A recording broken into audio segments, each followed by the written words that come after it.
Less obvious are their struggles with housing decisions due to segregated communities and the internal family dynamics that occur within these relationships. Let's also not forget to mention the stereotypical image of the scorned and angry black woman because black men choose white women. There is research which examines and vindicates the feelings of black women, which provide much deeper explanations for their emotion. What Pew Research discovered is that black men are twice more likely to intermarry as black women, and black women's purported opposition to these trends gets mischaracterized as anger and jealousy against white women, when what is really playing out are black women feeling devalued and not having equal opportunities to date outside of their race. What is even more hurtful is that while the angry black women try to reconcile these complex emotions, the black man also buys into her mischaracterization. Yes, these trends directly affect black women in negative ways, and that is what they care about and what they talk about. So, how do interracial couples manage interracial and intercultural differences? Research from Sasadri and Knudsen Martin advanced 4 relational structures that couples assume to traverse cultural challenges. They recognize these structures as integrated, coexisting, singularly assimilated, and unresolved. In the integrated structure, neither culture was dominant. The couple adopted the mores and patterns from both cultures to create harmony in their home. You could almost say they created a blended culture that worked for them. Other couples chose to fully practice their unique cultures within the same household, electing not to require assimilation, as it was these differences that attracted them initially. Neither partner felt the pressure from within the relationship to assimilate. Some couples choose to singularly assimilate, meaning that the couple chose to practice only one culture in the home. And finally, some couples were still grappling with cultural issues in the home and had unresolved issues. Ultimately, no matter the relationship structure of the couple, all seem to use 4 common strategies to navigate their daily relationships. 1, creating a we. 2, framing differences. 3, emotional maintenance. And 4, positioning themselves with family and societal context. Today's program will focus on how one couple is positioning within today's societal context, a society that is now reminiscent of the early 60s when there were laws against marriage or cohabitation between 2 people from different racial groups. 50 years later, we are experiencing a resurgence of racial polarization like we did in the 60s. We want to discuss and understand how a strong couple is navigating the racial climate within a society claiming to be post-racial that is still grappling with systemic racism and oppression. Hi, good evening to another episode of Tabernacle Talks, and I'm your host, Dr. Michelle Pierce-Mobley, and today we are going to be talking about interracial relationships in a potentially post-racial society. And I want to welcome Chelsea and Mike to our show today. Hey, Chelsea. Hey, Mike. Hello. Hi. Okay, I've got tons of questions, as I always do, so we're going to have a really great conversation, and I'm glad that everybody tuned in with us today. So I guess the first question, which is probably the most obvious question, is how did you meet?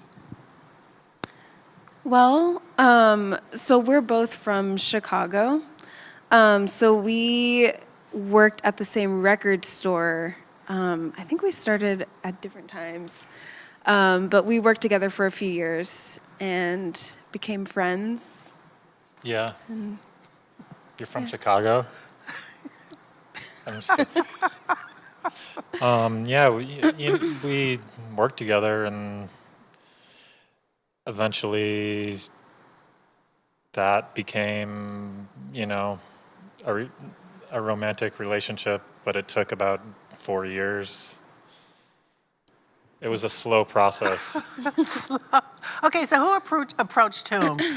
Did you have any anxiety when you approached each other, or was it this typical anxiety you would experience when you're approaching someone that you want to date romantically? Well, we've kind of debated this because we had kind of a few different moments where we approached each other. I would say he maybe approached me first. I tried first. And then we were together for a little while, and then had a short break, and then I approached him. So we kind of approached each other. Yeah. And I would say that for me, I didn't feel any sort of anxiety approaching him because he was a friend. So I think that kind of took away any fear that I may have had, with someone else, if we had like racial differences. I didn't really feel that with him because he was a friend of mine. Although we didn't really talk about race before we dated. Yeah, But we definitely had did talked it. about like things, that brought us together, as friends. And Well, that's interesting that you say that because race is probably one of the most difficult things that anybody talks about. So do you find that you rarely talk about it? Do you find that you talk about it more? Help me understand how race enters into any conversation you have. I feel like I am learning to talk about it more. I think, to be honest, when I was in my early 20s, it was harder for me to talk about it. I think a lot of white people are like afraid to talk about race. They don't want to say the wrong thing or offend someone, and it's sort of a privilege as a white person to opt out of these difficult conversations. But when me and Chelsea started dating, not just because of that, but also because of like my awareness of what's going on in the world, I had to put myself outside of my comfort zone and talk about it more. Yeah, I mean, I think that when we first started dating, it was like a little more difficult to bring up. I think, like when you're first like kind of getting into a romantic relationship, it's like a little awkward to be vulnerable at first. But I think I remember the first time we had like a really hard conversation about it was our trip to Colorado. Yeah. And we actually had a pretty big fight because it was like the first time that race came up, and I think it was the first time we noticed that like, ooh, we have some differences here with the way that we think. And it was pretty difficult. It was like really, it's hard to like face the fact that like someone that you love and care about like has a different way of experiencing race. And I think that it really came out. That was probably like maybe a year into our relation, or not even a year. I don't know, like 6 months Yeah. or to a year into our relationship. I think that was also sort of a dual, like, class and race conversation. Yeah, it was both. Um, Yeah. So,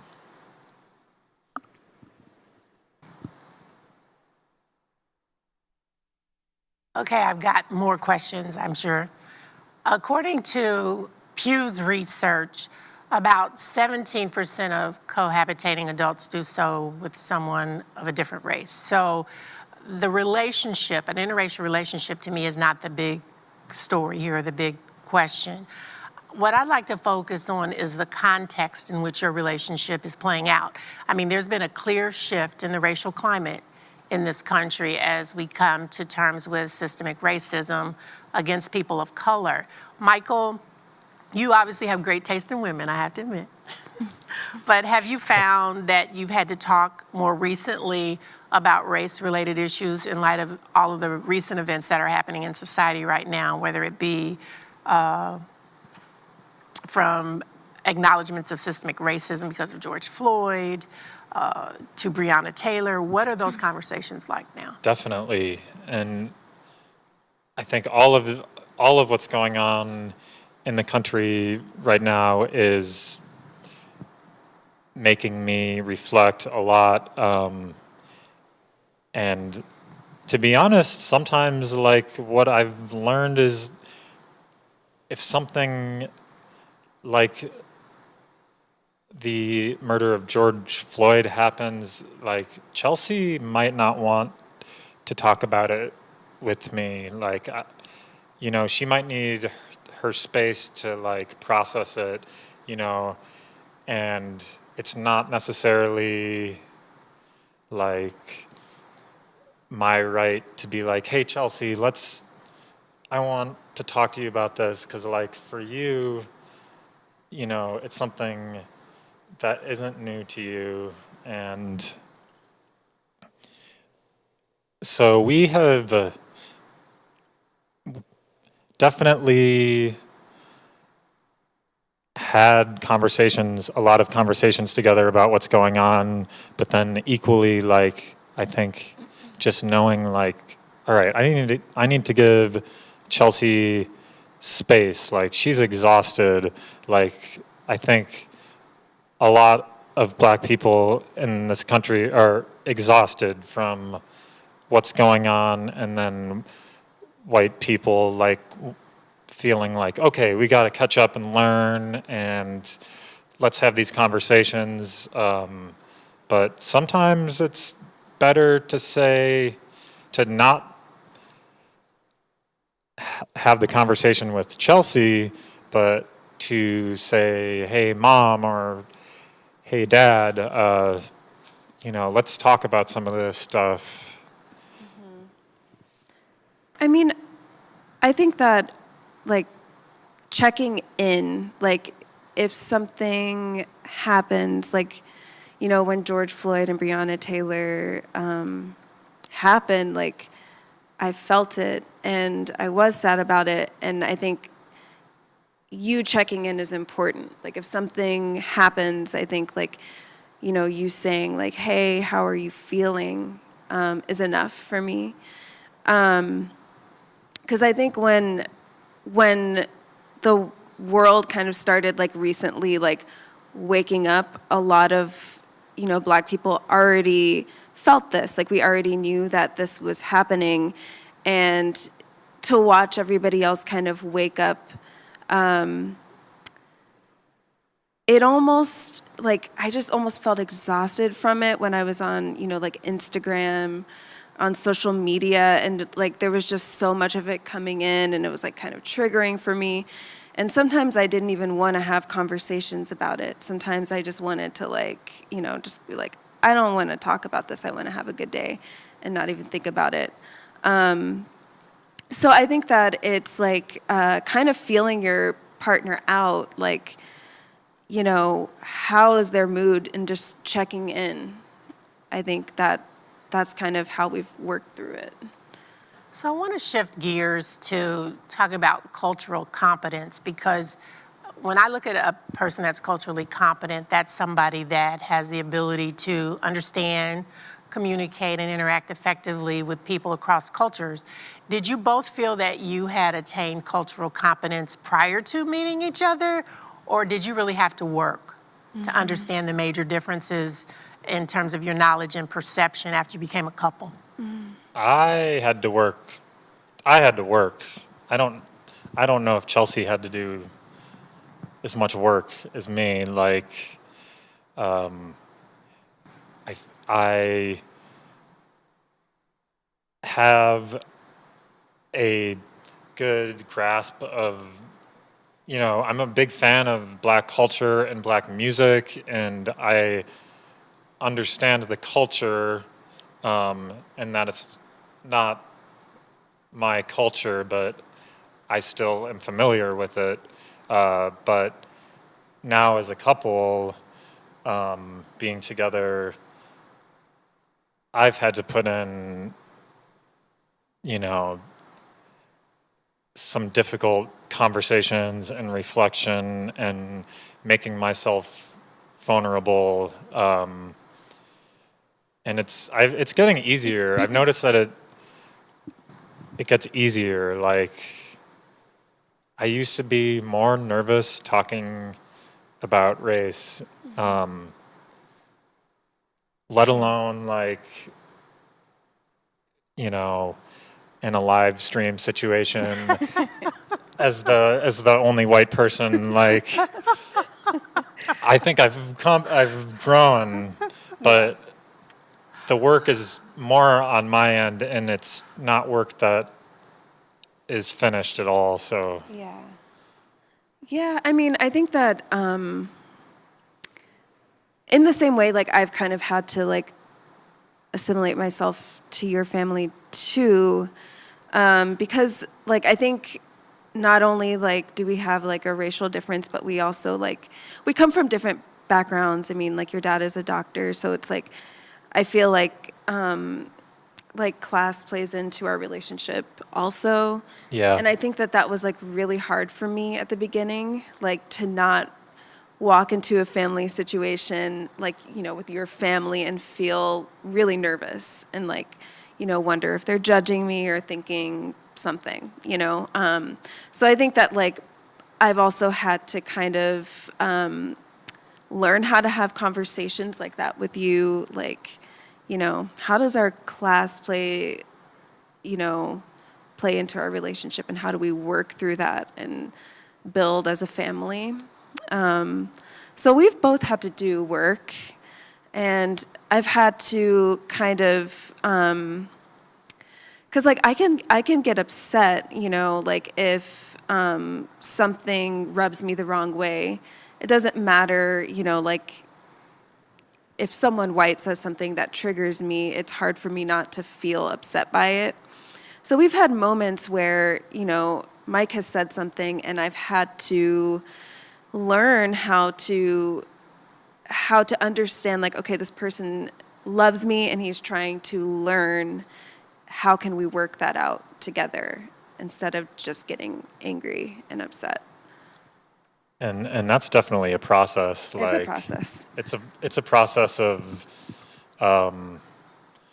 not getting defensive about it, Yeah. and there were moments earlier on in the relationship where I think I was not expecting you to get offended by, you know, it sometimes would catch me off guard, Yeah.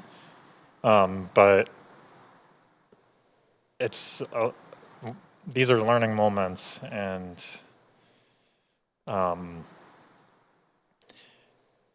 you know, one thing that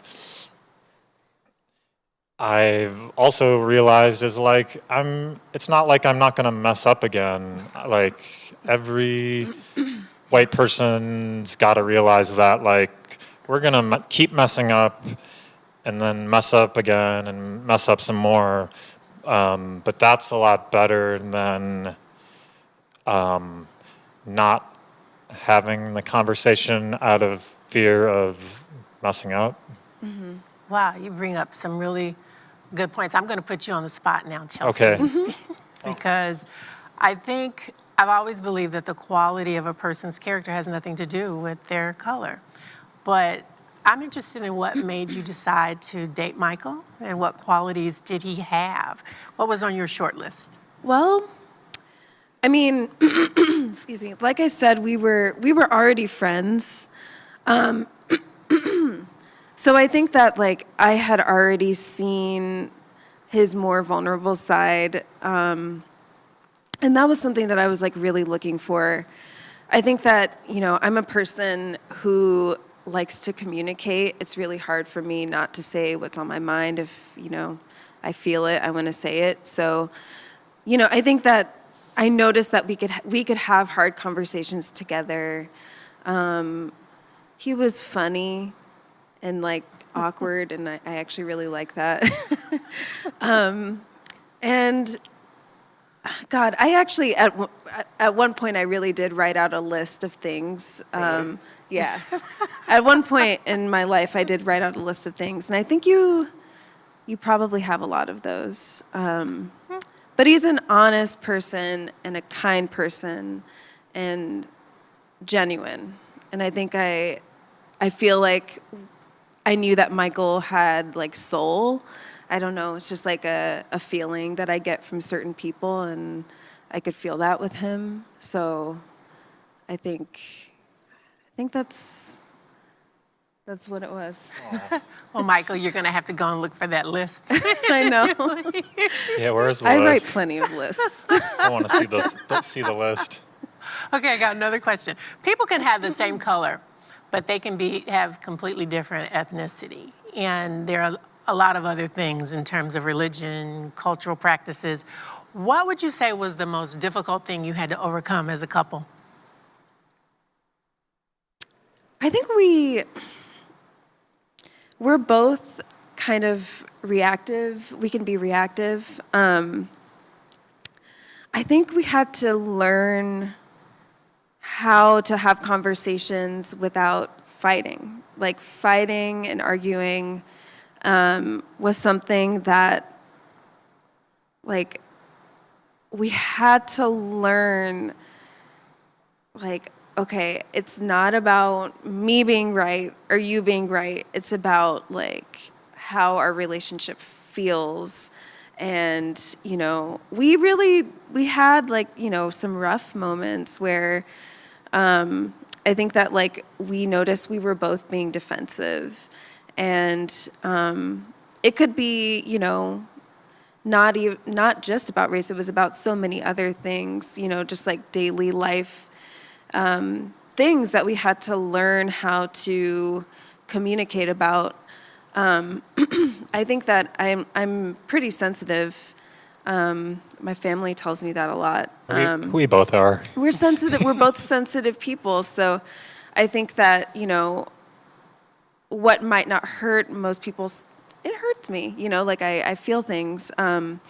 So I think that is something that we worked on, and I feel like we've gotten a lot better because we've had conversations about it and worked on it really hard. Yeah, we don't get defensive as much as we used It still to. happens, but And especially with something like talking about race, like being defensive doesn't get you very far.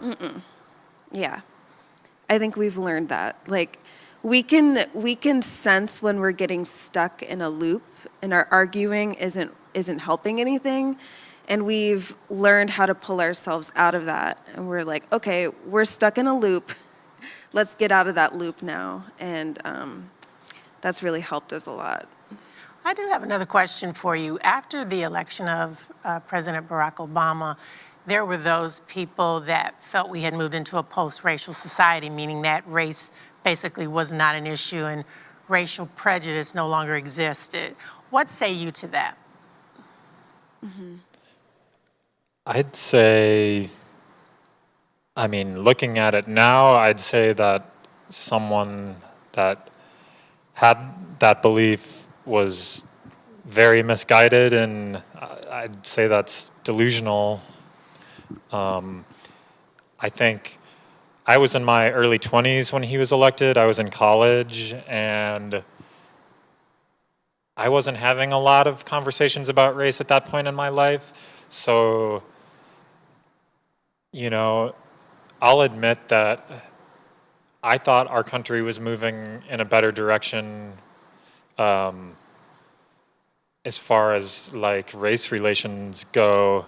I realized that I was naive by believing that, and I think that in 2020, anybody that thinks we're in a post-racial society like needs to, you know, just get in touch, because this country has a lot of work to do, and yeah, that's what I think about it. Yeah, I mean, I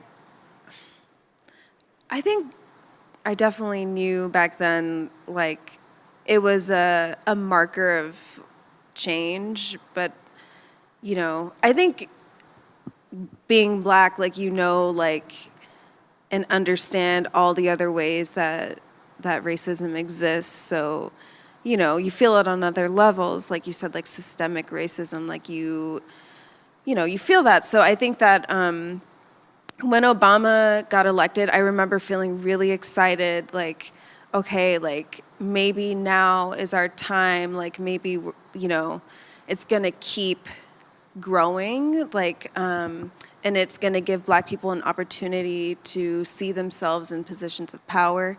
And that was really exciting. But I don't think that I felt like, racism was over. But that being said, like, I think I've found my relationship with race more as an adult, because I feel like I kind of have had like a complicated relationship to my own race. I think I went to schools in the suburbs and I was surrounded by white people, and I think that I didn't necessarily feel accepted by the white community.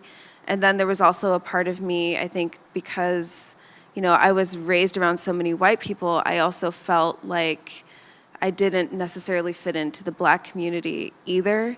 And I think as an adult, I've had to find my connection to my own race in a way that feels right. So I think that, around the time when Obama got elected, I was still learning about myself, and learning about race, and having more conversations about that, like in college too. So did you ever have to have a talk that, family and friends, obviously you're in the relationship, you guys are fine, you're accepting. Did you have to have that talk about maybe family and friends who weren't as accepting and how you would deal with them? I think we did. I don't have family that I was worried were not going to be accepting, but there's still that fear, is her family going to accept me and vice versa? Like, I knew that everything would be fine, but, Yeah. of course that insecurity was there. Like, what if one of my parents or something says the wrong thing? Did you talk to your mom about it? Because I remember being worried that your mom didn't like me, and I assumed that maybe it was a racial reason.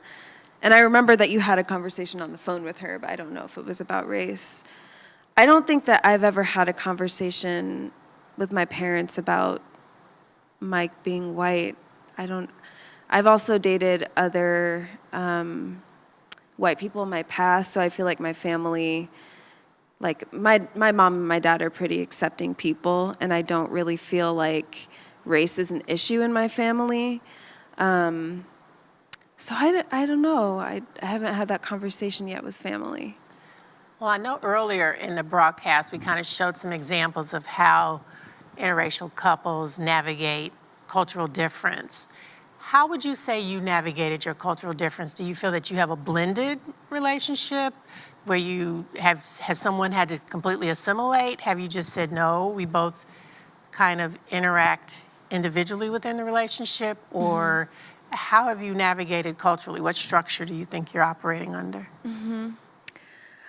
I've been trying to think about that because it's kind of a mixture. Because in one way, I feel like we've kind of kept our own identities, like I'm me, Mike's Mike, and he doesn't try to be or fit into Black culture. But at the same time, I think that there's an overarching, maybe, that's so hard to say. I mean, it feels like we're a mixture of blended and then also maybe Black culture leads in the house because we have to have more conversations about that. And I think that I don't know. It's difficult to say. We've tried to think about that a little bit, but I don't know if we've come up with an answer yet. Well, now you met in Chicago, and I think you talk about that's a major metropolitan city. Do you think that your relationship was easier to navigate because you were in a city that's progressive? I think so. You know, it's not like uncommon to see an interracial couple around Chicago by any means. I don't know. But that's sort of like we still have to have our own dialogue with each other and navigate our own like relationship regardless of what people in the city might think, or Yeah. I don't know, does that make sense? I mean, I don't know if, like, I think that being in the city, you know, it's more open, it's more diverse. I don't know if it, like, for me, it didn't affect anything. Like, I would have had a relationship with whoever I felt close to, regardless of, you know, what people thought. So I don't know if the city had an effect on me or not, because I feel like it just doesn't feel weird to me to date someone of a different race. Like, it doesn't seem even that progressive to me anymore, because it's like, you know, It's common. I think that regardless of if we met in Dayton, Ohio or Chicago, we'd probably still be together. Well, I have one final question. You found happiness, and I mean, I can see that on your face. You both just beam, and that's exciting to see, because finding happiness is not as easy as you think it would be. What would you tell other couples who may have hang-ups about dating someone outside of their race? What would you tell them? I would say, I mean, just talk about it. Like, as long as you're talking about it, it's going to work itself out. And if it doesn't, you know, it's not supposed to. But I think that if you hold things in and you don't get the, you know, like if you hold that in, it's not going to work out. You know, you have to have conversations and make sure that the other person respects you and respects your needs from the relationship. I think as a Black woman, like, you know, if I was dating someone and they, you know, they didn't like what I had to say, you know, in terms of race, like if they weren't listening or if they were judging me, that would be very difficult. So I think it's really good to be with someone who respects your opinions and is able to talk with you about the things that you're feeling. To kind of piggyback off that, really agree about just talking about it, like thinking about like a interracial couple that doesn't talk about race sounds really impossible. You know, it's like both people are going to say things that are going to hurt the other person's feelings, and they're going to need to listen to what the person tells them and learn from it and grow. And I don't think it would be possible to be in a relationship, an interracial relationship, without being ready to talk and make mistakes and grow. And we also like kind of share things with each other. Like, you know, if I read a book that I feel like might help Mike understand something, I'll lend him that book or talk to him about it. Like, I was reading this book called All About Love by Bell Hooks, and I thought it was like a great way to look at a relationship and think about love. and I lent it to Mike, and he read it, and I feel like doing those sorts of things helps us like connect and understand like what we just understand each other more. That book is amazing. All About Love, Bell Hooks. It is really Wonderful. good. Well, I want to thank Chelsea and Mike, and I think you've given the audience and me a lot to, think about. Relationships are really about connecting with a person that has the same values and respect and feeling vulnerable. I think you used a lot of words that I hope people in the audience really connect with, that there's no guarantees in any relationship that you have, but I think you've made it work. And I appreciate you both being as open and as transparent as you've been talking about your relationship. And I want to thank you for coming on this show. I really appreciate it. Thanks for having us. Thank you so much. Wonderful. Have a great evening, everyone, and thanks for tuning in to Tabernacle Talks. Tabernacle Talks is excited to showcase our October program lineup. On Tuesday, October 6th, join Dr. Michelle Pierce Mobley as she asks the question, are you a crab? A hater. Somebody notorious for throwing shade on others because you're just not a cool person? Watch as Dr. Pierce Mobley unpacks behaviors that derail your success and make you hate even more. Then on Tuesday, October the 13th, join us for part 2 of our American History series as we revisit the struggle of America's indigenous people present day. Did you know the murder rate of indigenous women is 10 times the national average murder rate for women, with many of the perpetrators going unpunished?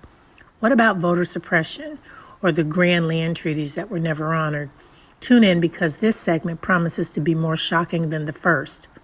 Then, on Tuesday, October 20th, Attorney Jamaica Pierce Tucker from the law offices of Taft Law join us to discuss the biggest legal decisions and non-decisions of 2020. Justice is sometimes just us, so make sure you tune in to hear why there are so many crimes and at times so few indictments. Finally, join us on October the 27th as we talk about community reinvestment in the inner cities post-COVID. This show will be great information for small business owners and others seeking working capital for reinvestments in the Montgomery County region. Tune in to hear what's happening and how you can get involved.